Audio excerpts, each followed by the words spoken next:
Pero este fue uno de los milagros más impresionantes porque nadie nunca jamás hubo tanta gente que viera y participara y fuera bendecida por este milagro que hizo el Señor Jesús.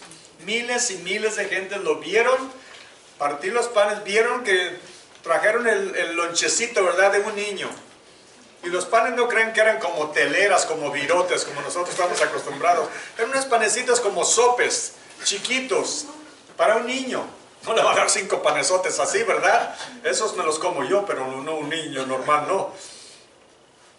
Y de eso el Señor multiplicó, y como les decía la semana pasada, la gente comió peces que nunca habían nadado, que nunca habían vivido, comieron pan que nunca creció, nunca fue sembrado, nunca fue cosechado ni cocinado. El Señor lo preparó instantáneamente. Y por eso déjenme decirles un poquito, la ciencia, los científicos ateos tienen problemas con la Biblia, porque dicen el universo tiene billones y billones de años, ¿verdad?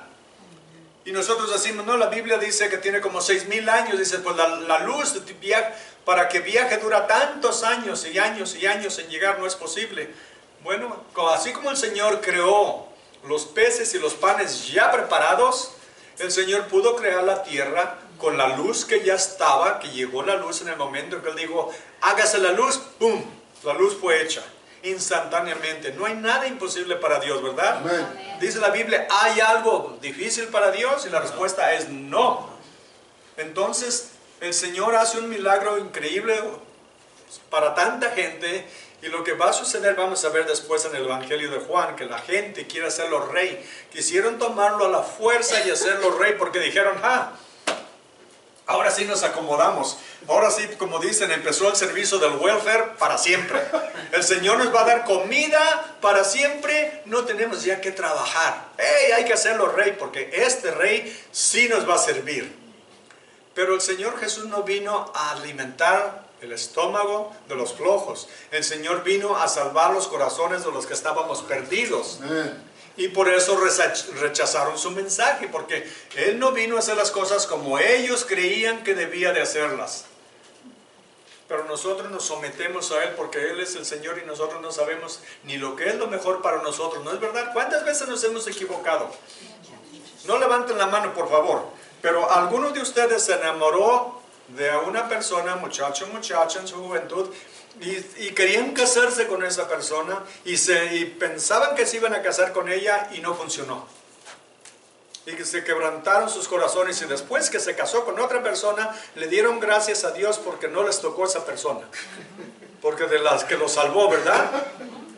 Yo lo confieso, a mí me pasó. Y yo estaba quebrantado y decía, Señor, Señor, Señor. Y después decía, Señor, gracias, gracias.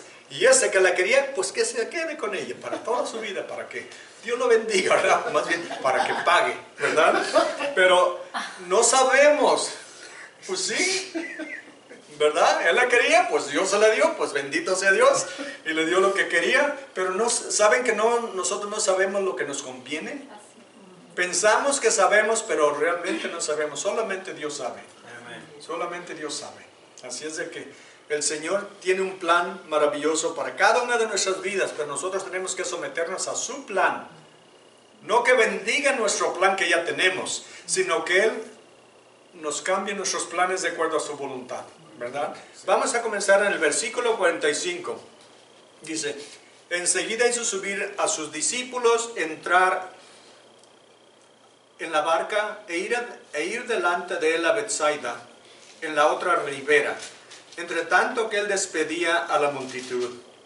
Después que los hubo despedido, se fue al monte a orar. Y al venir la noche, la barca estaba en medio del mar, y él solo en tierra. Y viéndoles remar con gran fatiga, porque el viento les era contrario, cerca de la cuarta vigilia de la noche, vino a ellos andando sobre el mar, y quería adelantárseles. Viéndole ellos andar sobre el mar, pensaron que era un fantasma, y gritaron, porque todos le veían y se turbaron. Pero enseguida habló con ellos y les dijo, tened ánimo, soy yo, no temáis.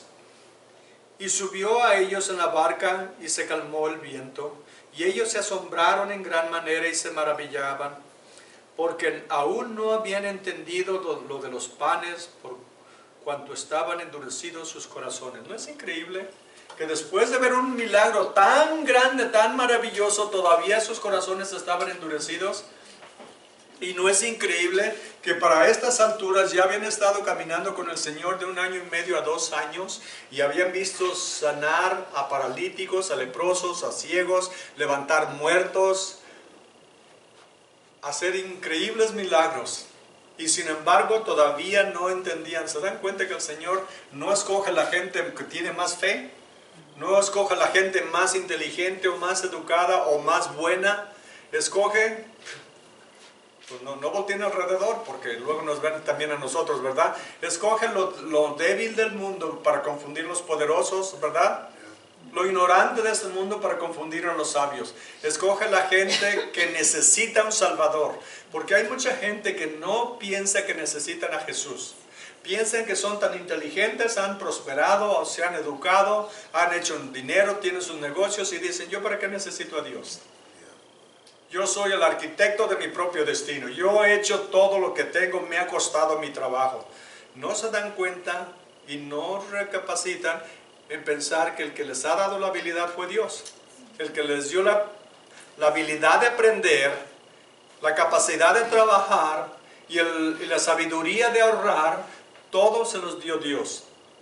Pero lamentablemente es que sus corazones no entienden que para venir a Cristo hay que morir primero, hay que humillarnos y hay que entregarle nuestra vida. No podemos venir ¿saben que para servir a Dios tenemos que morir? Tenemos que morir a nosotros mismos, a nuestros intereses, a nuestros deseos, a nuestras pasiones, a nuestros planes. Todo tenemos que ponerlo en sus manos. Él dijo, el que quiera venir en pos de mí, niéguese a sí mismo, tome su cruz todos los días, no nada más los domingos, y venga y sígame. Porque hay mucha gente, y afortunadamente aquí no hay ni uno ahora, ¿verdad? No hay ni uno aquí que es de un modo en la iglesia y es otro modo en la calle, o en su casa, o en el trabajo. En el trabajo se les salen las palabrotas, se ríen de los chistes sucios, y porque quieren ser aceptados por el mundo, ¿verdad? Pero llegan a la iglesia, hermano, Dios le bendiga, ¿cómo está? Oh, bendecido, muy bien. Y usted, oh, bendito sea el Señor, ¿verdad? Aprendemos el lenguaje de la iglesia, ¿verdad? Pero debemos de vivirlo afuera también. Debemos de ser reales, auténticos, dentro y fuera de la iglesia, en nuestro trabajo, en nuestro hogar, que es donde nos conocen mejor, y necesitamos dar un buen testimonio, ¿verdad? Vemos al Señor, dice, enseguida hizo a sus discípulos entrar en la barca e ir adelante de él a Betsaida. La palabra hizo es una palabra de orden, de mando. Piensen en esto, hermanos. Los discípulos siempre estaban peleando cuál iba a ser el mayor de ellos en el reino de Dios, ¿verdad? Eran igual que nosotros. Y perdonen que se los diga, pero eran envidiosos. Porque, ¿se acuerdan que 2 hermanos querían tener el primero y el segundo lugar de importancia en el reino con Jesús? Hasta la mamá tuvo que venir a meter la cuchara para ayudarles, a decirles que deja que mis hijos, concédeme lo que te pida, dame lo que quiera. Es como decir, hazme un cheque, firma el cheque y no le ponga la cantidad, yo me encargo de la cantidad. Dijo, dame un cheque en blanco, dame lo que te pida. Y digo, que uno de mis hijos se siente a tu derecha y otro a tu izquierda. Y también vemos que ellos mismos estaban peleando cuál iba a ser el más importante, ¿verdad? Lo que quiere decir que eran gente común como nosotros, pero no habían entendido todavía a quién estaban viendo, a quién debían de servir, a quién debían de seguir, al Señor Jesús. Por eso, imagínense cuando la multitud quería tomar a Jesús y forzarlo a que fuera el rey, que quitara del poder a Poncio Pilatos, que quitara a los Herodes y que quitara hasta el emperador en Roma. Y se imaginan qué lugares iban a tener ellos de importancia. De los mejores lugares, ¿verdad? Segurito que Judas quería ser el tesorero, porque le gustaba mucho el dinero. Y todos querían, y de pronto el Señor Jesús sabe que sus discípulos están como la gente hace cuando ven las estrellas, ¿verdad? Que ven a su cantante favorito, a su actor, artista favorito, y los ojos se les deslumbran, ¿verdad? Estaban impresionados por ver la popularidad de Jesús, y que lo querían hasta ser rey. Y el Señor sabía la debilidad de ellos y los ordena que tomen, que se suban a la barca y se vayan al otro lado. ¿Y qué es lo que hace el Señor Jesús? Y dice, entre tanto que Él despidió a la multitud, y después que los hubo despedido, se fue al monte a orar. A orar. El Señor, nadie en toda la Biblia hemos visto que haya alguien que oraba tanto como Jesús. Y yo pienso que en la Biblia no había nadie que necesitara menos oración que Jesús, en el sentido de que Él era perfecto, ¿verdad? Pero saben que Él dependía del Padre y del Espíritu Santo cuando estaba en la carne, necesitaba recibir las palabras de Dios, la obra que el Señor le estaba dando a hacer. Él tenía una comunión íntima, hermosa con su Padre, y se alejaba de los discípulos, se levantaba antes de amanecer y se iba a orar por horas y horas. Y a nosotros se nos hace difícil, ¿verdad?, hacerlo a veces por 5, 10 minutos o media hora o una hora, pero ¿se imaginan pasar toda la noche orando? ¿Saben por qué pasó horas orando? Porque vamos a ver que cuando viene a sus discípulos de las 3 adelante de la mañana, Él estaba orando todavía, desde que los mandó y los puso en la barca que se fueran. Sería, digamos, al oscurecer, 6, 7 de la tarde, y Él vino a ellos después de las 3 de la mañana. Todo este tiempo el Señor estaba orando. ¿Por qué estaba orando? Me imagino que por ellos, por principio, y por los demás, y por nosotros, por sí mismo, porque en Juan 17 vemos la oración del Señor Jesús. Oró por sí mismo, oró por sus discípulos, y luego oró por los que han de creer por la palabra de ellos. Gente que todavía no nacía, que somos nosotros, y otros que vendrán y han venido. Ellos también necesitaban oración, nosotros necesitamos oración. Imagínense, hermanos, que Jesús ore por nosotros. ¿Creen que el Padre lo escucha? Por supuesto, ¿verdad? Y Él dice que Él es nuestro sumo sacerdote que intercede por nosotros. Aparte, si eso no fuera suficiente, nos dice la Biblia también que el Espíritu Santo intercede por nosotros con gemidos indecibles. ¿Qué quiere decir? Palabras o un lenguaje que nosotros no podemos comprender porque es tan alto, tan elevado, tan celestial, que solamente el Espíritu Santo lo sabe y el Padre lo entiende. Y Dios no necesita que alguien le hable de nosotros porque Él nos conoce, ¿verdad? Pero permite y orquestra que el Espíritu Santo ore por nosotros y el Hijo ore por nosotros. Porque la palabra de Dios dice que todavía no sale la palabra de nuestra boca. Dice, y tú ya la sabes, Señor, ¿verdad?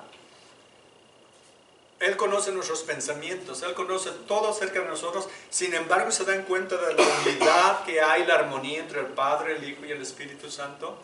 Y que Él intercede por nosotros, día y noche. Él es nuestro sumo sacerdote, y nos dice en Hebreos que no es un sacerdote como cualquiera, sino uno que ha sufrido igual que nosotros, que entiende nuestras debilidades, entiende nuestros dolores, entiende y conoce todo acerca de nosotros y nos tiene compasión. Es un Dios maravilloso el que servimos, increíblemente maravilloso. Dice que los mandó y se fue al monte a orar. Y al venir la noche, la barca estaba en medio del mar y Él solo en tierra. Y viéndoles, quiero que nos enfoquemos en esto. El Señor está allá en la montaña. Yo he estado en Israel y no es una montaña grande. Es un cerro no muy alto, que digamos. Y Él estaba en el cerro allá arriba. Y el mar de Galilea está bajo el mar, bajo el nivel del mar, y se levantan impetuosamente y de repente unos aires y unas tormentas tremendas, porque viene el calor del mar del Mediterráneo. Viene y entra y levanta unos vientos, porque se cruzan los vientos frescos con los vientos calientes. ¿Y qué es lo que sucede? Eso es lo que causa los huracanes, ¿verdad? Las tormentas fuertes. Y eso es lo que está sucediendo aquí. Ahora, pensemos en una cosa. ¿Acaso el Señor no lo sabía que iba a desatarse una tormenta? Claro que lo sabía, y es otra cosa, y es posible que Él mismo lo haya creado. para ponerlos a prueba, para enseñarles quién era verdaderamente Él, porque hasta ahorita dice, no habían entendido todavía lo de los panes, y el Señor lo que tiene que hacer a veces con nosotros, como decíamos, nos decían allá, si no entiendes te voy a jalar las orejas, a ver si así haces caso, ¿verdad? ¿Aquí a alguien le jalaban las orejas? A mí también, ¿no? Pero si, gracias a Dios que no eran duros, si no estuvieran hasta acá, bueno, me las merecía. Eso no voy a culpar a nadie, me las merecía. Pero el Señor sabe lo que necesitamos. Y el Señor sabe que necesitamos pruebas en la vida, porque solamente así crece nuestra fe. No, Dios no es un Padre injusto, severo, malvado, como nosotros podemos ser. Él es un Dios bueno, paciente, amoroso, pero firme también. Y no quiere que sus hijos se echen a perder, ¿verdad? Dice que Él a todo el que recibe lo disciplina, lo corrige. En otras palabras, le da de palo si necesita. ¿Por qué? Porque lo necesitamos. Somos tercos y el Señor tiene que hacerlo. Dice, y viéndoles remar con gran fatiga, porque el viento les era contrario, cerca de la cuarta vigilia de la noche, vino a ellos, vamos parando ahí, a la cuarta vigilia de la noche. Lo que le llaman la vigilia, la noche se dividía en 4 partes. Eran 4 partes, eran de las 3 a las 6, de las 6 a las 9, de las 9 a las 12 y de las 12 a las 3 de la mañana. No, perdón, me equivoqué. De las 6 de la tarde, sí. De las 6 a 9, de 9 a 12, de 12 a 3 y de 3 a 6, esa es la cuarta, de 3 a 6 de la mañana. Quiere decir que vino después de las 3 de la mañana, los dejó estar batallando, remando contra el viento, y apenas dice, y estaban a medias. Nos dice el Mateo que estaban a medias del lago, después de remar por tantas horas, 4 millas, apenas llevaban 2 millas avanzadas porque el viento venía a contra.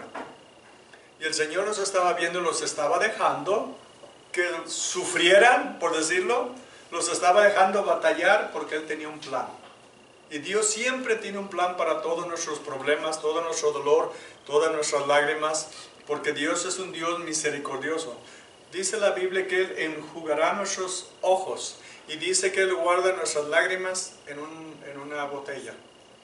Lo que quiere decir que Dios se preocupa y se interesa tanto en lo que nos pasa que no desperdicia nada de nuestro dolor. Las pruebas que enfrentamos en la vida, Dios tiene un propósito, porque necesitamos fe para crecer. Díganme por favor, ¿cuándo es cuando nos acercamos más a Dios? ¿Cuando todo está bien?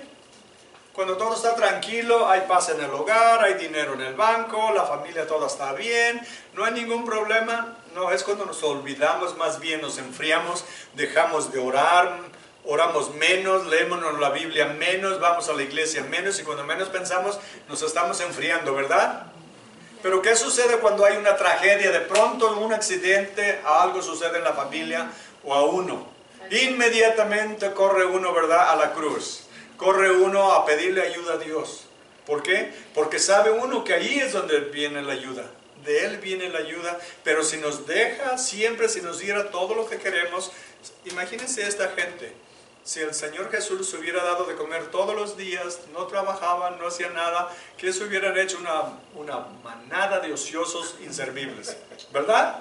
Sí. Pero el Señor manda pruebas para que nos pongamos en orden, nos pongamos en shape, como dicen, ¿verdad? En condición de luchar. Porque el Señor no nos llamó para que nos sentemos y digamos, ya me salvé, ahora bendito sea Dios, nomás esperar que venga la gloria. Que venga por mí, dice el Señor. Oh, no, te llamé a servir. Todo cristiano es siervo, todo cristiano es llamado a servir. Y si no sirve uno, pues no está uno cumpliendo el llamado de Dios. Por eso debemos de servir. Y servir es trabajo. Por eso no todo el mundo quiere hacerlo, ¿verdad? Porque es trabajo. Pero a eso nos llama el Señor. A servir, porque Él vino a servir. Dijo, Él no vino a ser servido, sino a servir y a dar su vida como recompensa por nosotros. Imagínense cuánto nos ama Dios. Él tenía el plan para sus discípulos y los dejó batallar. La Biblia nos dice en Job 9:8,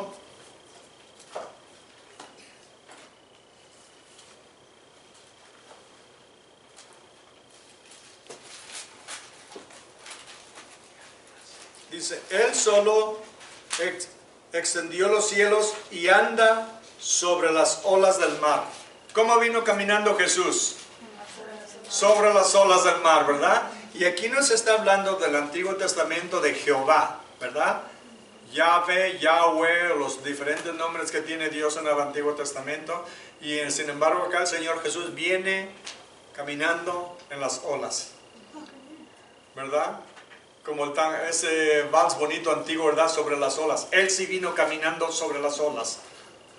Y viene para enseñar que Él es Dios verdaderamente. Pero hablando del dolor y de las debilidades que en esta vida hay, en el mismo libro de Job, en el capítulo 4, versículo 7 dice, no, 5:7, perdón.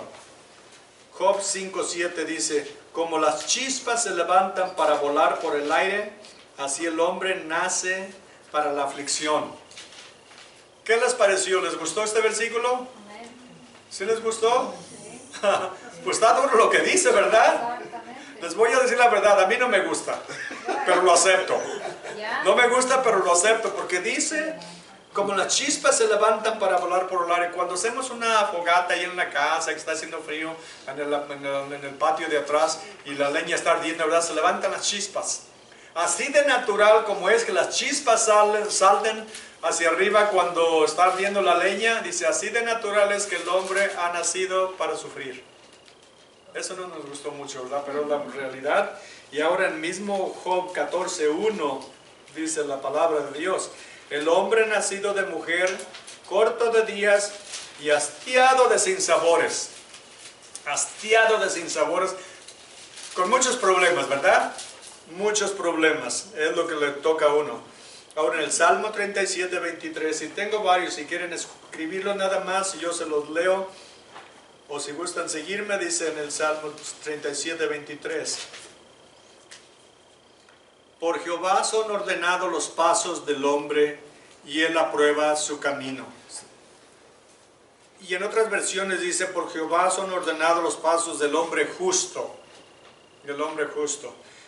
¿Saben que nuestras vidas están ordenadas por el Señor? Él conoce el término de nuestros días, el número de nuestros años que vamos a vivir. El Señor no le va a sorprender jamás cuando una persona muere, porque Él sabe exactamente cuándo va a morir, porque es el número de años, de meses y de días que le dio la persona.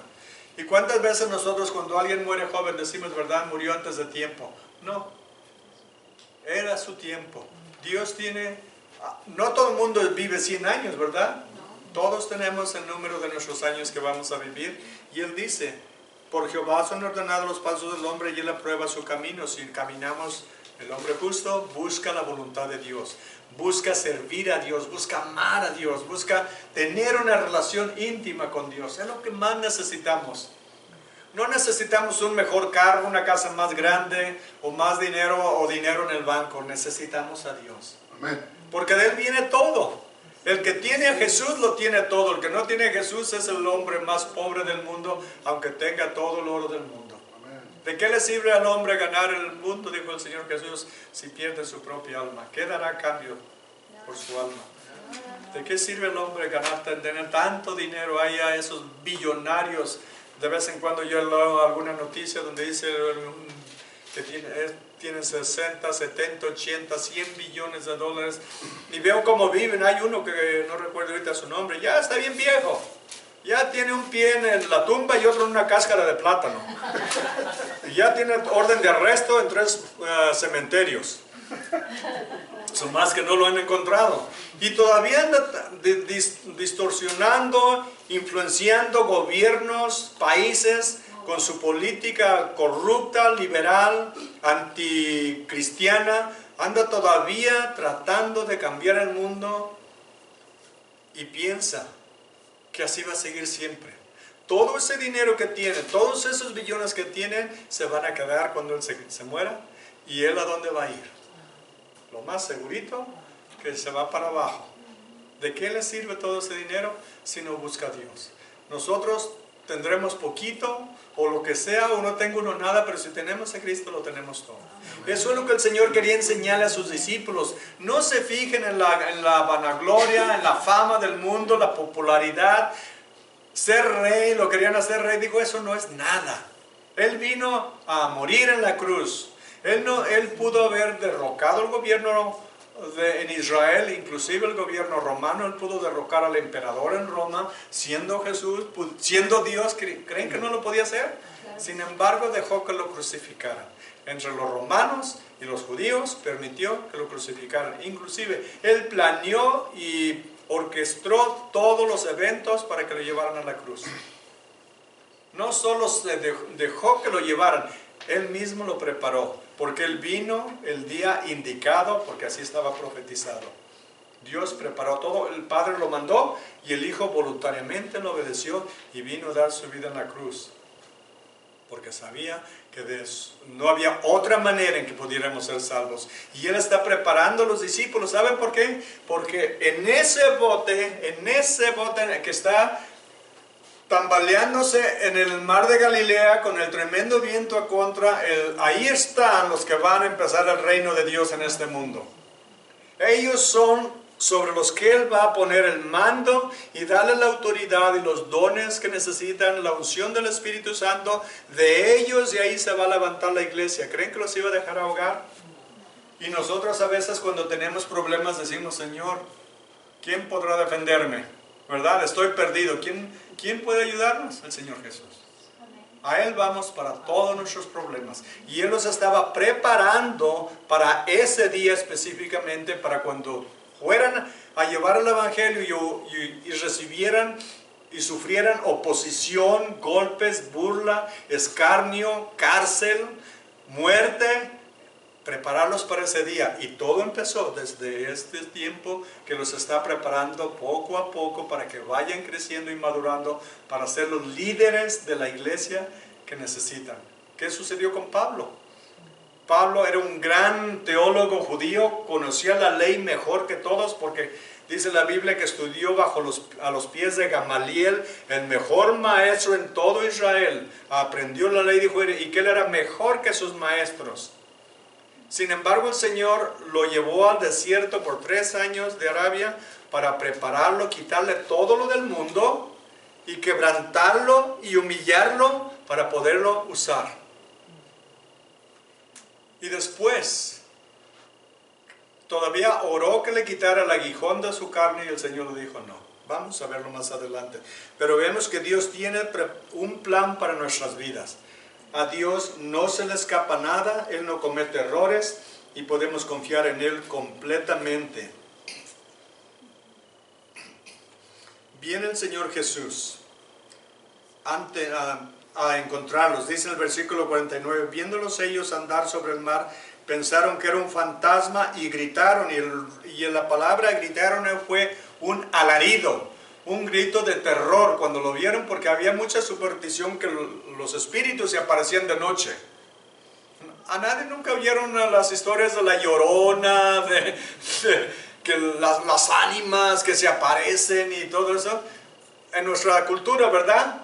De chiquillo, ¿no? ¿Con qué lo asustaban? Mira, si te vas para allá te va a salir el cucuy. ¿Ah, verdad? Y te va a llevar el chamuco. Si no obedeces, te va a llevar el chamuco. ¿Verdad? Puras de esas, a mí me tenían aterrorizado, porque no sabía dónde me salía un chamuco, un ánima, o quién sabe qué, o el demonio. Y en la cultura judía también había muchas tradiciones así es que cuando lo vieron, imagínense, son 11, 12 adultos remando, luchando, batallando, y de pronto ven a alguien que viene caminando sobre el agua. ¿No creen que se asustaría uno? Yo también hubiera pegado de gritos, eso es lo más seguro. Entonces hasta el pobre Pedro, tan valiente, gritó también. Y dice que les dijo, tened ánimo, soy yo. No se asusten, soy yo. Y la palabra yo es la misma que Dios usó en el Antiguo Testamento en Éxodo 3:15, cuando se le apareció a Moisés en la zarza y le dijo, diles que yo te envío. Y dijo, pues, ¿y quién les digo que eres? Cuando vaya a mis hermanos y les diga que Dios me mandó, ¿qué nombre les doy? Dijo, diles que yo soy el que soy. Yo soy, y es el nombre que Jesús usa, yo soy. Por eso los judíos lo quisieron matar, porque decían que él blasfemaba, que siendo hombre se quería ser igual que a Dios, porque dijo, antes que Abraham fuera, yo soy. Yo soy Jehová, yo soy Yahvé, yo soy el Todopoderoso, yo soy Dios. Y por eso lo querían matar. Y de pronto viene y dice, no teman. Es una de las órdenes más repetidas en la Biblia. No teman, no tengan miedo. Sean valientes, no tengan miedo. ¿Por qué? Porque Él está con nosotros. Amén. Dice, y subió ellos a la barca. Tened ánimo, no temáis. Y subió. En otras versiones dice, y es como que iba a pasar a un lado de ellos cuando lo vieron. Es como que iba a ir de pasado. ¿Ustedes creen que los iba a dejar en la lancha batallando toda la noche? No, vino a ellos. Y aquí no lo vemos, pero en otro evangelio, en Mateo, vemos donde nos dice que cuando Jesús vino, le dijo, si eres tú, Señor, dime, mándame, ordéname, que venga a ti. Y el Señor le dijo, ven Pedro. Y empezó a caminar en el agua. Pero de pronto vio los vientos, la tormenta, y se asustó y se empezó a hundir, ¿verdad? Y le dijo el Señor, ¿por qué temiste? Porque dijo, Señor, sálvame, sálvame. Y muchas veces nos criticamos al pobre de Pedro, ¿verdad? Porque se hundió, pero ¿saben que es el único de los discípulos que caminó en el agua igual que Jesús? Dios premió su valor, pero lamentablemente puso sus ojos en la tormenta y los quitó de Jesús. Y cada que quitamos nuestros ojos de Jesús cuando estamos en un problema, nos sentimos que nos hundimos. Pero siempre y cuando mantenemos nuestros ojos, nuestro enfoque, nuestra mente y nuestro corazón en Jesús, vamos a estar seguros. Amén. El lunes, me imagino que los discípulos después se burlaban. ¡Ja, Pedro! No, que muy valiente, te hundiste. Y él les habrá dicho, sí, pero gallinas, ustedes se quedaron en la lancha y por lo menos yo me animé a caminar, ¿verdad? Y lo hice. ¿Y ustedes qué? Porque eran hombres como nosotros, seres humanos igual que nosotros. Criticones, peleoneros, envidiosos, igual que nosotros. ¿No es increíble que Dios haya escogido, como dicen en Corintios, lo débil del mundo para confundir a los poderosos? Y lo ignorante de este mundo para confundir a los sabios, ¿verdad? Lo simple de este mundo. A Dios le gusta la gente sencilla. A Dios no le gusta la gente vanidosa ni presumida. Él no busca los más educados, más inteligentes. Él busca los que dicen, Señor, necesito de ti. Necesito tu ayuda. Yo no soy autosuficiente. Yo no puedo solo. Yo no puedo guiar esta familia solo. Yo no puedo guiar esta iglesia solo. Necesitamos a Dios en todo. Amén. Y yo le pido, Señor, esta es tu iglesia, estas son tus ovejas, como dijo Moisés, Señor, es tu pueblo, es tuyo, no me lo eches a mí. Porque el Señor le dijo, tu gente, no, Señor, son tuyos. Yo le digo, Señor, estas son tus ovejas, esta es tu iglesia, ayúdame, Señor, a guiarlas. Corrígeme, instrúyeme, enséñame, dame ayuda, porque yo no sé, yo no puedo solo. Porque esta es la obra de Dios. Amén. Ustedes son los hijos de Dios. Y yo soy aquí para servirlos, enseñarles lo mejor que pueda con la ayuda de Dios, de la palabra y del Espíritu Santo, para que todos avancemos juntos sirviendo a Dios. Aquí no hay ninguno más importante, no crean que porque yo estoy aquí, yo soy más importante. No, todos somos siervos. El que quiera hacerse el mayor de entre todos, hágase el más pequeño, el más humilde. En pequeño, ya en la estatura ya voy. Ya, en eso sí cumplo. El más pequeño, pues yo ya en eso ya cumplí. Pero habla del corazón. Habla del corazón, el que quiera, el que se siente muy, como decimos allá en mi rancho, que se haga el más humilde de todos, el más pequeño de todos. Solamente así podemos servir a Dios. A Dios no le gusta la gente orgullosa, ¿saben? Dice la Biblia que Él resiste a la persona altanera, al presumido, al vanidoso, pero da gracia a los humildes. Y aquí todos somos siervos, todos trabajamos juntos, todos necesitamos oración. Yo oro por ustedes y le pido sus oraciones porque las necesito tanto o más que ustedes. Porque estamos en esto juntos. Hagan de cuenta que somos los discípulos en la lancha. Todos necesitaban a Jesús, ¿verdad? En ese momento, ayer nadie dijo, ¿verdad? No vemos que diga en la Biblia que diga, Pedro, pues tú eres el líder, ¿qué vas a hacer para salvarnos? No, ahí todos estaban gritando, todos estaban desesperados, todos necesitaban a Jesús, todos necesitamos a Jesús. Y estamos en esta lancha, por decirlo así, todos juntos, clamando a Dios y viene el Señor a rescatarnos. Y les dice, tened ánimo, soy yo. En Isaías 43, 1,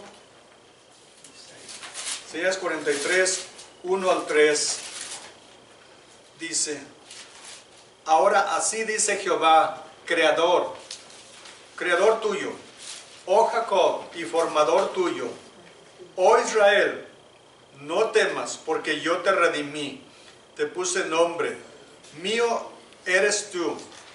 Cuando pases por las aguas, yo estaré contigo. Miren, ¿se dan cuenta? Cuando pases por las aguas, yo estaré contigo. ¿Dónde estaban los discípulos? En las aguas. Yo estaré contigo.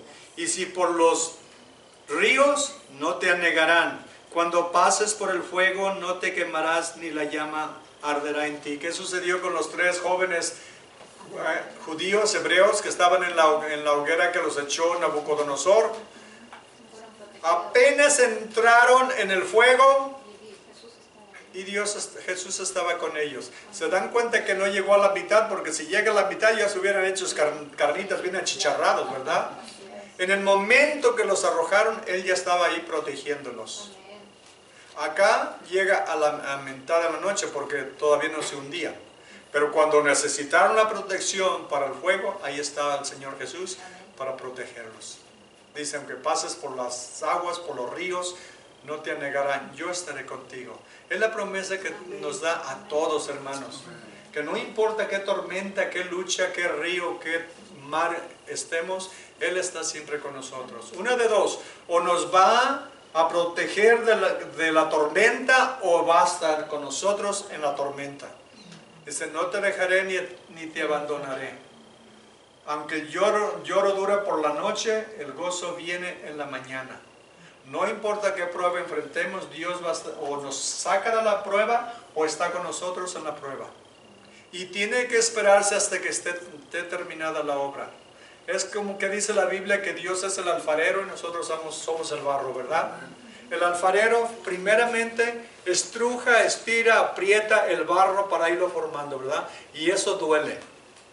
Y ya que lo termina, lo mete al horno, a que se cosa, ¿verdad? Y quede bien terminado. ¿Qué sucede si lo saca a la mitad? Se desbarata, se quiebra y se hace inútil, ¿verdad? Se echa a perder. Y si a nosotros nos saca a la mitad de la prueba, eso va a suceder. No vamos a quedar terminados en un vaso, en una vasija que Dios quiere usar para su gloria. Él sabe cuánto calor necesita y cuánto tiempo necesita el barro en el horno para estar terminado, ¿verdad? Dios permite pruebas en nuestra vida porque sabe que las necesitamos, sabe cuánta es la intensidad y sabe cuánto es la duración de la prueba. Pero Él mientras está, como dice uno, con un ojo está viendo el termostato y con otro está viendo el reloj, ¿verdad? Porque sabe hasta dónde necesitamos. Y lamentablemente unos necesitamos más tiempo que otros, porque somos tercos, porque nos resistimos, porque no nos queremos doblegar ante el Señor. Y el Señor dice, pues lo siento mucho, chiquito, chiquita, te quería ya sacar, pero todavía te resistes, todavía no mueres. Y el problema de nuestra carne es que no quiere morir. Nuestra carne se resiste y no quiere morir porque queremos lo que nos gusta. Queremos hacer lo que nosotros queremos. Y Dios no puede terminarnos, no puede usarnos hasta que nos termine. Por eso tenía los discípulos en la prueba. Y por eso los dejó pasar por otras pruebas. Antes, ¿recuerdan? pasaron por otra tormenta y el Señor Jesús estaba dormido en la barca, ¿verdad? Y ellos remando, echando agua para afuera porque sentían que se estaban ahogando y finalmente ya no aguantaron y uno fue, lo despertó, le digo, Señor, ¿no te preocupa que nos estamos ahogando? ¿No te interesa, Señor? Y así nos sentimos a veces, ¿no es cierto? La prueba está tan dura, tan larga y sentimos, Señor, ¿dónde estás? Ya no aguanto más, Señor, y tú ni te interesa. ¿Cuántos de nosotros hemos pensado o le hemos dicho al Señor, Señor, si en verdad me amas, si en verdad te interesara yo? Y le decimos cuál es nuestro problema, ¿verdad? Señor, ¿por qué no me has sacado de esta prueba? ¿Creen que no le interesamos? Sí le interesamos, sí nos ama, pero Él sabe la prueba que necesitamos. Y es porque les digo muchas veces el Señor tiene que disciplinarnos más que a otros. A los discípulos tuvo que enseñarlos, y después de que los preparó, todavía sufrieron por el resto de su vida. ¿Por qué? Porque necesitaban esa disciplina y esa corrección del Señor. Porque si no, seguimos tercos y no aprendemos. Recuerdan de Pablo, ¿verdad? Lo que les decía del aguijón. Está en 2 de Corintios 12:9. Él le pidió, dice que, es más, voy a leerlos desde el versículo 7. Dice, y para que la grandeza de las revelaciones no me exaltase desmedidamente, me ha dado un aguijón en mi carne, un mensajero de Satanás que me abofetee, para que no me enaltezca sobremanera. ¿Saben por qué? Porque por tantas revelaciones que Dios le había dado, lo más seguro era que se le subiera el humo, ¿verdad? Que se sintiera más importante que todos los demás. Porque a los demás no les dio tantas revelaciones como a él. Entonces el Señor permitió que ese aguijón, el mensajero de Satanás, lo abofeteara. Y dice en el versículo 8, respecto a lo cual 3 veces he rogado al Señor que lo quite de mí. Y me ha dicho, bástate mi gracia, porque mi poder se perfecciona en la debilidad.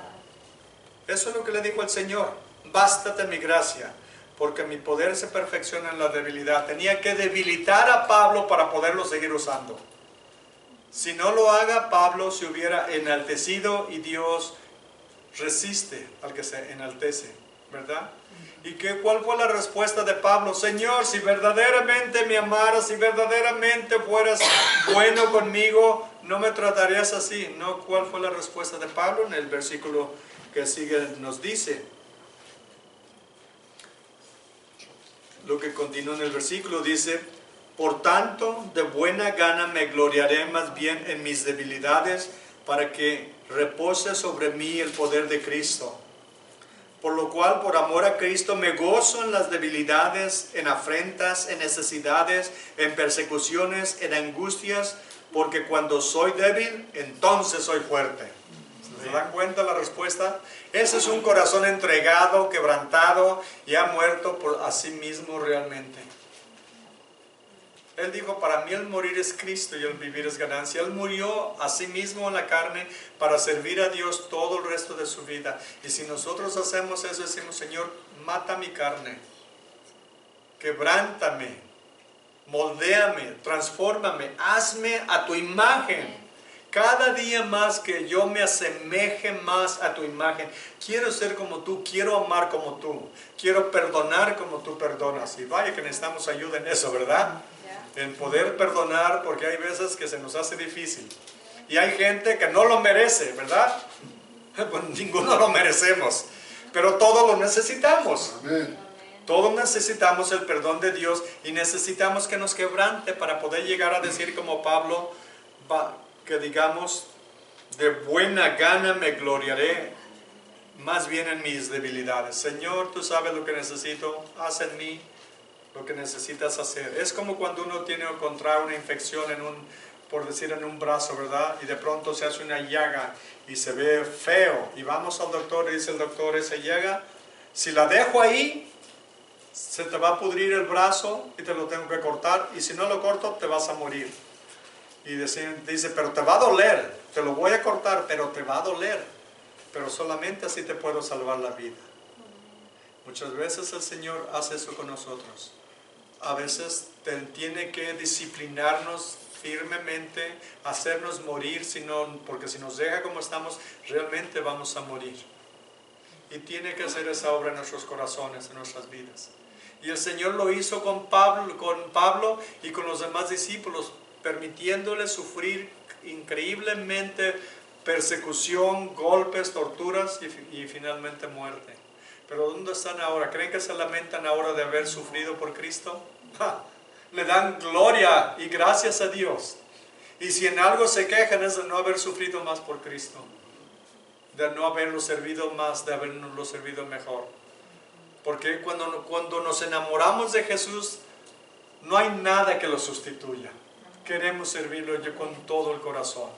Y por eso permite estas pruebas en nuestra vida.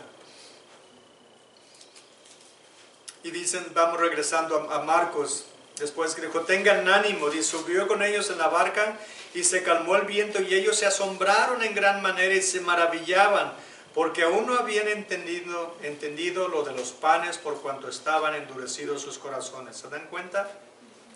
Todavía no habían entendido. Por eso el Señor tenía que seguirlos disciplinando, instruyendo y permitiendo pruebas en sus vidas, porque no habían todavía comprendido por qué lo había hecho eso. Ahora vamos un poco al siguiente párrafo.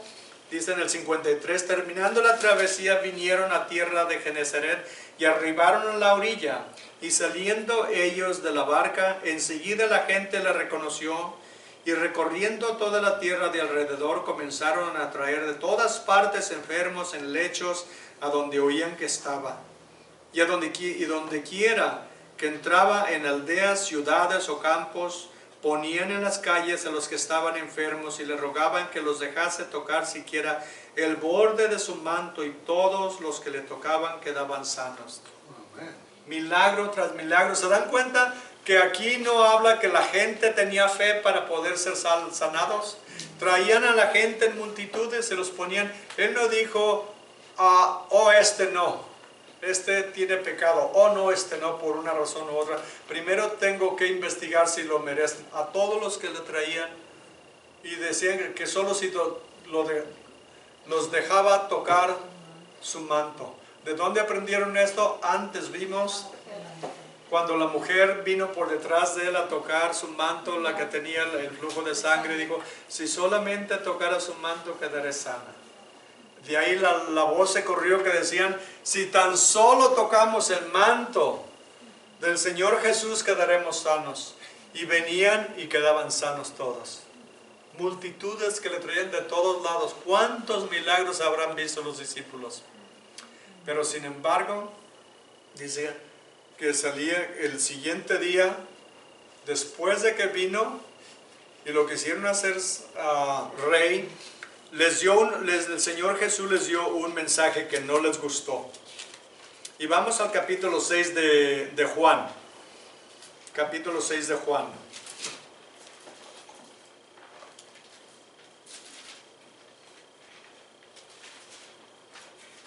Y vamos a empezar en el versículo 25. Y vamos a estar brincando un poco, pero vamos a comenzar ahí. Es el siguiente día de que llegaron, que pasaron toda la noche remando prácticamente, y nos dice en otra escritura que instantáneamente llegaron a la orilla cuando Jesús subió a la barca. Y luego viene y dice, y hallándole al otro lado del mar, le dijeron, Rabí, ¿cuándo llegaste acá? Respondió Jesús y les dijo, de cierto os digo que me buscáis, no porque habéis visto las señales, sino porque comieron el pan y se saciaron. Lo voy a simplificar un poco. Trabajen por la comida que trabajen no por la comida que perece, sino por la comida que a vida eterna permanece, la cual el Hijo del Hombre les dará. Porque a esto señaló Dios el Padre. Y entonces le dijeron, ¿qué debemos hacer para poner en práctica las obras de Dios? Respondió Jesús y les dijo, esta es la obra de Dios, que crean en el que Él ha enviado. Y le dijeron entonces, ¿qué señal pues haces para que veamos y te creamos? ¿No son los mismos que les acaba de dar de comer ayer? Pero ahora, ¿qué quieren? Que les dé más señales, quieren que les dé el almuerzo, ¿verdad? Ayer nos diste de comer, ahora ¿qué nos vas a dar? Para eso lo querían hacer rey, para que les diera y les lo sirviera todos los días. Pero Él les da un mensaje que no les va a gustar, porque les dice más adelante. Vamos al versículo 35. Jesús les dijo, yo soy el pan de vida. El que a mí viene nunca tendrá hambre, y el que en mí cree no tendrá sed jamás. Mas les he dicho que aunque me han visto, no creen. Todo lo que el Padre me da vendrá a mí, y al que a mí viene no le echo fuera. Porque he descendido del cielo, no para hacer mi voluntad, sino la voluntad del que me envió. Y esa es la voluntad del Padre que me envió. Que de todo lo que me diere no pierda yo nada, sino que lo resucite en el día postrero. Y esa es la voluntad del que me ha enviado, que todo aquel que ve al Hijo y cree en Él tenga vida eterna, yo le resucitaré en el día postrero. Y dicen, miren, murmuraban entonces de Él los judíos porque había dicho, yo soy el pan que descendió del cielo. Y decían, ¿no es este Jesús el hijo de José, cuyo padre y madre nosotros conocemos? ¿Cómo pues dice este, del cielo he descendido? Jesús respondió y les dijo, no murmuren entre ustedes. Ninguno puede venir a mí si el Padre que me envió no le trajere, y yo le resucitaré en el día postrero. Escrito están los profetas, y serán enseñados por Dios. ¿Se dan cuenta? Serán enseñados por Dios. ¿Quién nos está enseñando? Jesús, que es Dios. Lamentablemente las sectas niegan que Jesús es Dios, pero claramente la Biblia nos dice que es Dios, que Jesús es Dios.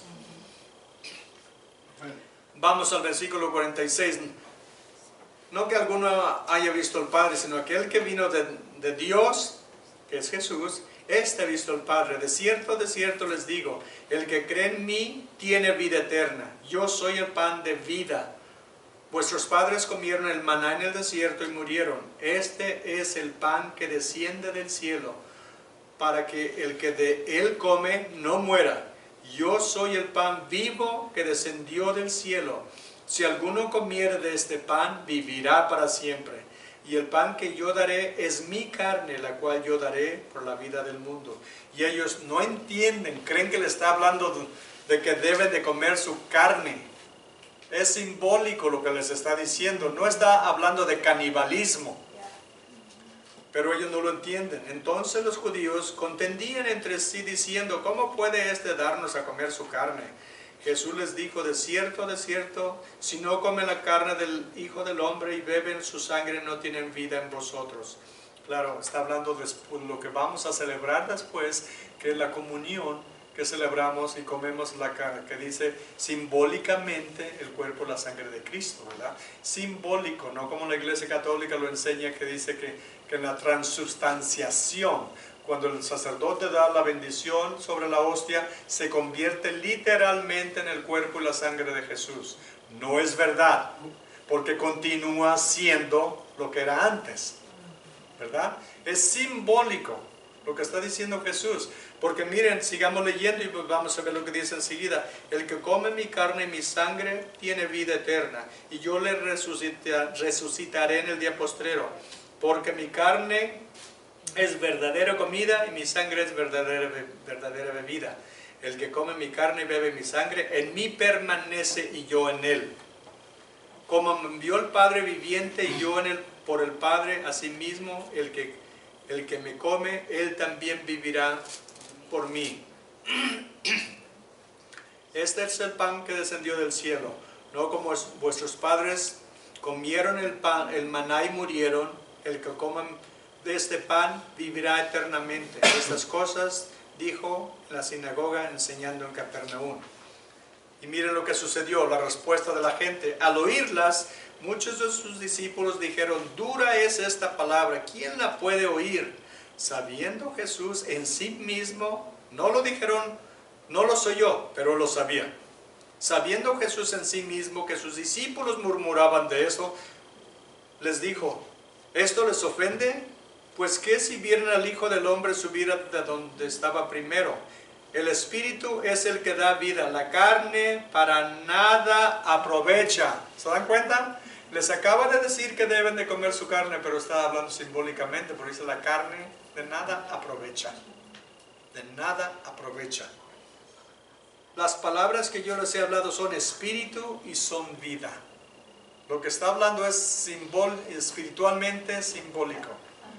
Que nosotros cuando venimos a Cristo le entregamos nuestra vida, lo recibimos en nuestro corazón como nuestro Señor y Salvador, participamos de la comunión que representa comer su carne y beber su sangre, es que tenemos comunión con Él, porque Él vino y estableció un nuevo pacto en su carne, ¿verdad? Con su sangre, y es lo que significa.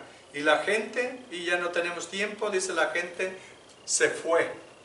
Y aún sus discípulos, solamente quedaron sus discípulos y les preguntó, ¿ustedes también se quieren ir? Y Pedro, bendito sea Pedro, le dijo al Señor Jesús, ¿a quién iremos? ¿A quién más iremos? Solo tú tienes palabras de vida.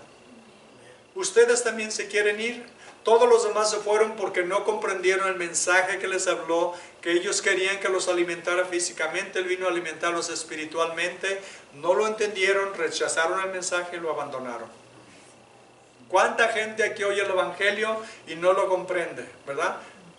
Ayer que fuimos a visitar aquí a la gente, las casas, ¿verdad? Una persona en una casa empezó a ponernos a discutir, ¿verdad? Y decía que nadie me ha podido contestar mis preguntas. He hablado con pastores, con sacerdotes, nadie me ha podido contestar mis preguntas. A ver, usted contesta y me pregunta. Y le dije, no, yo no estoy de acuerdo.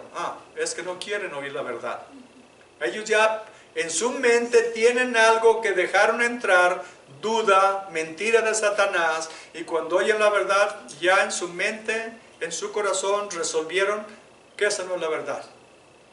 O sea, no aceptan la palabra de Dios. ¿Qué les puede dar uno si no es la palabra de Dios? Si no la aceptan, ¿qué les da uno ya? Nada. No hay nada. ¿Qué hace uno? Se va. ¿Verdad? Y es lo que hicimos. Que tenga buen día, que Dios lo bendiga, adiós. No vamos a perder nuestro tiempo discutiendo. Porque a nadie se discute al reino de Dios. Si el Espíritu Santo no quebranta ese corazón, nosotros no podemos hacer nada. No perdamos nuestro tiempo, ¿verdad? Le hablamos, si no quiere, rechazó el mensaje, adiós. Eso es lo que hizo Jesús. Les dio el mensaje, lo rechazaron, no fue, espérense por favor. Miren, bueno, déjenme hablarles del plan B. Ya me rechazaron, no hay plan B. Solo hay el plan A. ¿Lo recibimos o no lo recibimos?